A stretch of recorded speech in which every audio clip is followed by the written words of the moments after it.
हे पार्थ, प्राणी के लिए आवश्यक है कि प्राणी अपने मन को काबू में करके अपने अंतर में झांक कर आत्मा को देखे। तब उस आत्मा के अंदर उसे परमात्मा का प्रकाश स्पष्ट दिखाई देगा। उसी को परमात्मा का साक्षात्कार कहते हैं।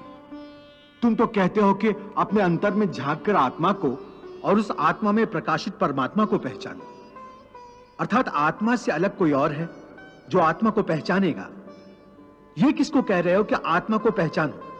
कौन पहचानेगा अंतर की आत्मा को? तुम्हारा मन। मन? हाँ, तुम्हारा मन। परंतु तुम तो कहते हो कि मन माया के भ्रमजाल में फंसाकर प्राणी को बहुत नाच नचाता है, फिर वह आत्मा और परमात्मा की ओर क्यों ले जाएगा? तुमने ठीक प्रश्न किया अर्जुन। उसका उत्तर यह है कि जब तक तुम अपने आप को मन और विषयों के अधीन रहने दोगे, तब तक वो तुम्हें नाच नचाता रहेगा।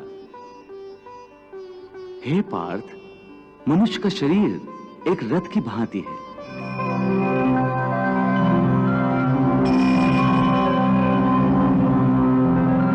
उस रथ के जो घोड़े हैं, उन्हें मनुष्य की इंद्रियां समझो, जैसे आंख,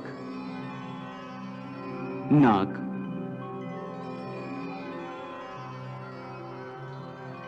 कान, मुख,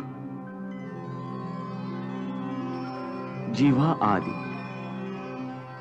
उन इंद्रियों को, घोड़ों को जो सारथी चलाता है, वो सारथी ही मन है। और उस रथ में बैठा हुआ जो उस रथ का स्वामी है, वही आत्मा है। मनुष्य की इंद्रियां अपने विषयों की ओर आकर्षित होती रहती हैं।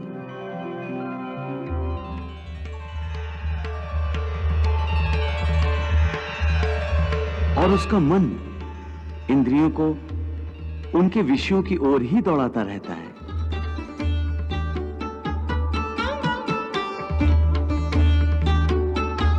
यह तभी तक हो सकता है जब तक जीवात्मा अपने मन को अपने काबू में ना लाए।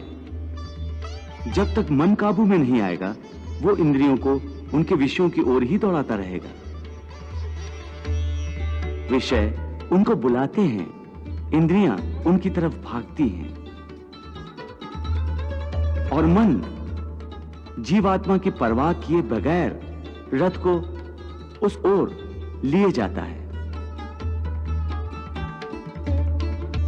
परंतु जब तुम स्वयं मन के अधीन न रहकर मन को अपने अधीन कर लोगे, तो वही मन एक अच्छे सारथी की तरह तुम्हारे शरीर रूपी रथ को सीधे प्रभु के चरणों में ले जाएगा।